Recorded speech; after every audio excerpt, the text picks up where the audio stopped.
Village అయింది. Plus దీన్ని మేము సందర్శనకు వచ్చినందుకు మాకు చాలా హ్యాపీగా ఉంది.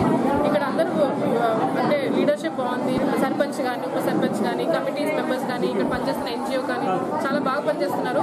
ప్రతి ఒక్క మెంబర్ చాలా ఇంట్రెస్ట్గా తీసుకొని చేస్తున్నారు కాబట్టి చాలా సక్సెస్ఫుల్ అయింది. నార్మల్గా గ్రామాల్లో ఎక్స్పెక్ట్ చేస్తున్నది గవర్నమెంట్ నుంచి మాకు ఫండ్స్ రావాలి, లేదంటే ఇల్లు రావాలి, లేదంటే వాటర్ ట్యాంక్స్ రావాలి, ఇట్లాంటివేవో ఎక్స్పెక్ట్ చేస్తుంటారు. అంటే వేరే వాళ్ళు తీసుకురావాలి అని ఎక్స్పెక్ట్ చేస్తుంటారు.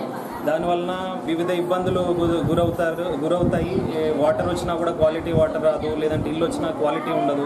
అయితే ఇక్కడ ఉన్న డిఫరెన్స్ ఏంటి అని అంటే జనమే వాళ్ళు సొంతగా వాళ్ళు కన్స్ట్రక్ట్ చేసుకుంటున్నారు, వాళ్ళే ఫండింగ్ కూడా కొంతవరకు చేసుకుంటున్నారు. కాబట్టి ఇది నా ఇల్లు, నా బిల్డింగ్, నా వాటర్ ప్లాంట్ అని వాళ్ళు దాన్ని ఓనర్షిప్ తీసుకోవడం జరుగుతుంది. దానివల్ల క్వాలిటీ అవన్నీ కూడా కళ్ళ ముందే కనిపిస్తుంది.